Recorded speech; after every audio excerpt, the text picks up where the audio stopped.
Hello, it's Dave Dunn here at FastCredit Pro. So in this video, we're going to be looking at the credits only store setting.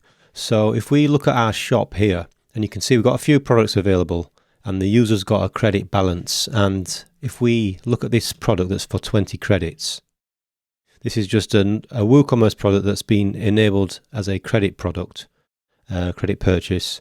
And basically the user can purchase this product with credits and if they have a credit balance, right? So we can add that to cart.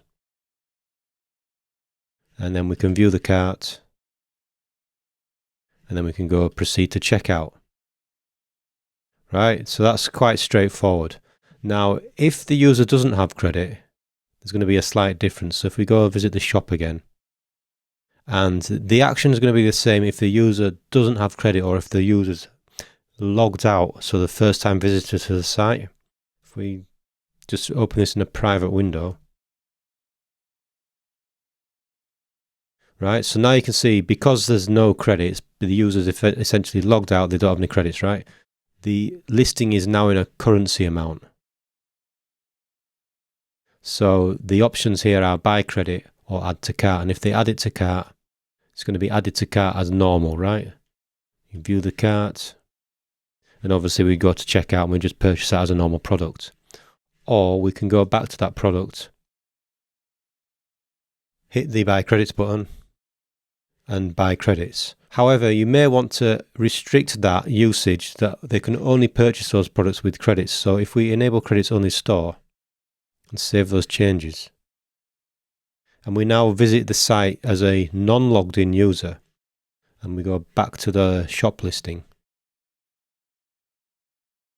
you can now see the prices are now in credits, even though we don't have a credit balance. And if we view this product now,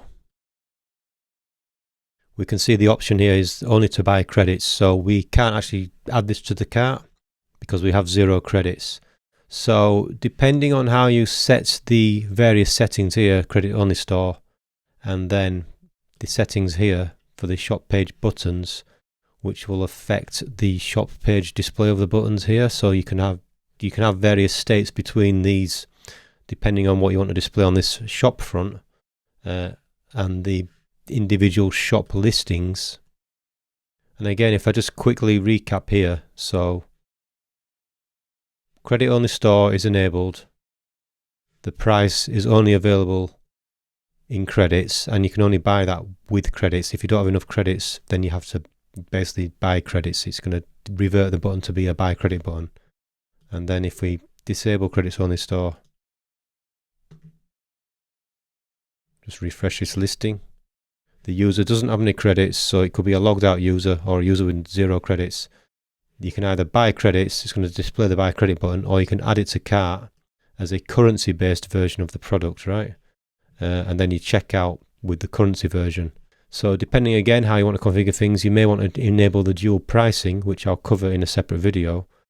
But between these settings here and the shop display buttons, you can kind of configure things on your site in a way that, depending on how you need things to be configured, it's going to give you a bit of flexibility. So if you're enjoying this video and you're enjoying the content that we're providing here on YouTube and the plugins that we're putting out, just give us a quick like, subscribe and share and all that stuff, because it's going to help us grow this channel. We're at a very early stage at this point, so I'm just making this little call out here. I'm going to stick it in all the videos that you're probably going to see, just to keep reminding you. And also, if you got a comment, leave a comment, and if you got requests for videos, let us know as well, so that we can kind of just keep on top of stuff and just bring you stuff that you want to know. Anyway, I look forward to connecting. Any questions, let me know, and chat soon.